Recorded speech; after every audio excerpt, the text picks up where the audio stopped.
ये लगभग 33 मकान बादल फटने से और वहाँ भारी मात्रा में मलबा आने से पूरी तरह से क्षतिग्रस्त हो गए हैं और काफ़ी सारा वहाँ दुकानों को, गौशालाओं को और लगभग 20 लोग घायल हुए हैं।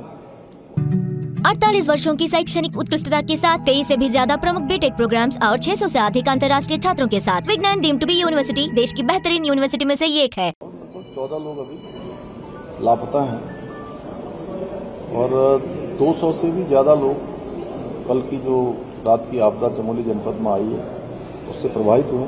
वहाँ पर सभी बचाव करने वाले दल पहुँच गए हैं। डीएम एसएसपी प्रातःकाल ही वहाँ के लिए चल दिए थे और भी अन्य जो लोग घायल हैं उनको कुछ लोगों को वहाँ पर अस्पतालों में पहुँचाया गया है और जो गंभीर रूप से घायल हैं उनके लिए क्योंकि मौसम का इंतजार कर रहे थे और अभी एक विंडो मिल गई है तो उनको तत्काल वहाँ से एम्स शिफ्ट किया जा रहा है।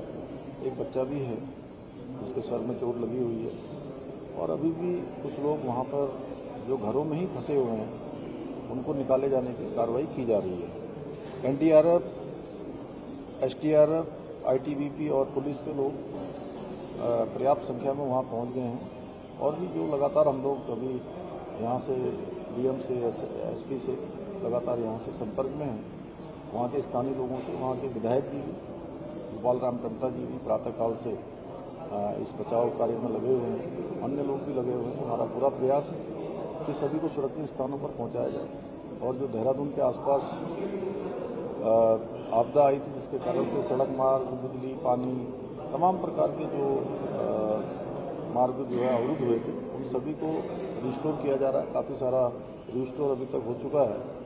जो लोग शिविरों में हैं उनको भी हर प्रकार से देखभाल की जा रही है। हमारा प्रयास है कि जल्दी से जल्दी हम जो है इन स्थितियों को सामान्य करें। सर, सितंबर लगभग आधा निकल चुका, अभी भी सितंबर को लेकर अनुमान है कि बारिश और जरूरत होगी, तो जिलों को आपने सभी डीएमएस को अलर्ट करने रहने को कहा है? सभी पूरे सितंबर माह में पूरे समय अभी तक जब तक हमारा मानसून पूरी तरह से थम नहीं जाता है तब तक सभी जिलों को, सभी आपदा प्रबंधन के लोगों को और एनडीआरएफ, एसडीआरएफ जितने भी एजेंसियां हमारी काम करती हैं सभी को अलर्ट मोड में रखा गया है। मौसम विभाग से भी लगातार हम लोग संपर्क कर रहे हैं और मौसम विभाग की जिस प्रकार का अनुमान है उसके अनुसार सभी को अलर्ट मोड में रहने के लिए और नदी, नाले, ऐसे स्थानों पर जो उसके किनारे रहने वाले लोग हैं उन सभी को सुरक्षित स्थानों पर पहले से ही जो है ले जाने के लिए कहा जा चुका है। क्योंकि सर यात्रा अभी माना जाता है 15 सितंबर का मौसम ठीक होगा, यात्रा अपने रिदम में आएगी, तो आपकी यात्रियों से अपील करता हूँ मुख्यमंत्री। देखिए, यात्रा अभी हमारी बद्रीनाथ जी की, केदारनाथ जी की, गंगोत्री की और यमुनोत्री की सभी जगह अभी सुचारू रूप से यात्रा चल रही है। लेकिन फिर भी हमारा यात्रियों से कहना है कि अभी जो 4-5 दिन मौसम विभाग के द्वारा और मानसून का जो समय है उसमें मौसम की जो भविष्यवाणी होती है या अनुमान जो किया जाता है उसके अनुरूप ही अपनी यात्रा को नियोजन करें जिससे कि उनको किसी प्रकार की परेशानी न हो। वैसे हमारा संपूर्ण प्रयास है कि ये दूसरे चरण की यात्रा भी पहले चरण की जिस प्रकार से यात्रा हुई, अच्छे प्रकार से लोग श्रद्धालु आए, तीर्थयात्री आए, अपने दर्शन किए और सुरक्षित और आसानी से वापस गए। हमारा प्रयास है हर एक यात्री जो भी आएगा उसकी सुरक्षा हमारे लिए सर्वोच्च प्राथमिकता है। सर, जिस तरीके से आपदा आई है आप निर्देश भी दे रहे हैं, लेकिन कई जिलों में ये देखने को मिल रहा है कि अधिकारी रिस्पॉन्ड नहीं कर रहे हैं। बहुत दिक्कत आ रही है। पिथौरागढ़ में भी इस तरह की शिकायत आई, देहरादून में भी आई है।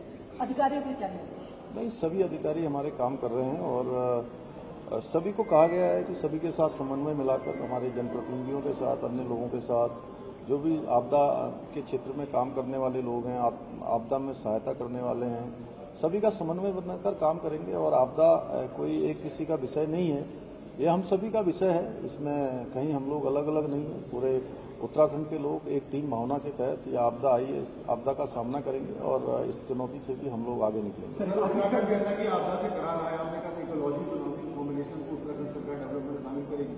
अब देश भर में चर्चा का विषय है कि जिस तरीके उत्तराखंड में आपदाएं आई डेवलपमेंट करने।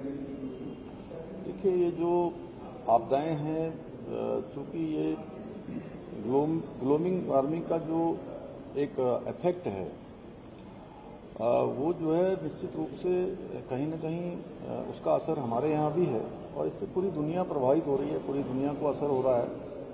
और हम जहाँ भी आपदा आई है ऐसे स्थानों पर जहाँ पर कोई भी निर्माण कार्य नहीं हुए हैं, किसी प्रकार का जिसको अनियोजित विकास कहते हैं वो नहीं हुआ है, लेकिन उसके बावजूद भी हम उससे अफेक्ट हो रहे हैं, तो हम इसका आकलन करेंगे और जो हमारे तमाम संस्थान जो इस क्षेत्र में काम करते हैं, जिनकी विशिष्टताएं इस क्षेत्र में हैं, उन सभी का हम लोग सहयोग लेंगे और इसका पूरा एक तरह से सर्वे भी करवाएंगे, परीक्षण करवाएंगे, जिससे कि आने वाले समय में हमारा यही प्रयास है कि आपदाओं को हम रोक तो नहीं सकते, लेकिन अगर कोई पहले से हमको इसकी जानकारी हमारे पास सूचना आ जाए तो हम इनके आपदाओं के असर को कम कर सकते हैं। सर एक आखिरी सवाल कि हेलीकॉप्टर हादसे हुए, फिर 15 जून को लास्ट हादसा हुआ, अब कल से हेलीकॉप्टर केदारनाथ वैली में उड़ना शुरू हुए, तो आपने क्योंकि तब ये कहा था कि सुरक्षा यात्रियों की सबसे प्रायोरिटी रहेगी, तो हेली कंपनीज को लेकर आपका ओवरऑल स्टाफ की दोबारा हेलीकॉप्टर्स को देखिए, सुरक्षा के मानकों का बहुत कड़ाई से इस बार पालन किया जाएगा और मैंने इस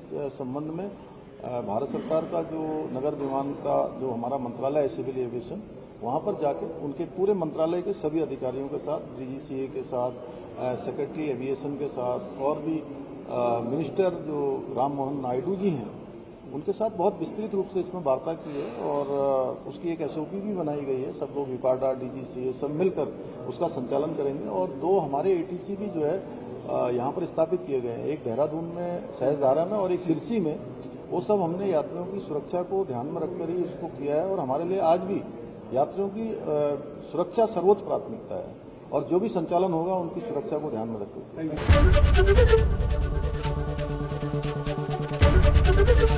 एबीपी गंगा, खबर आपकी, जुबान आपकी।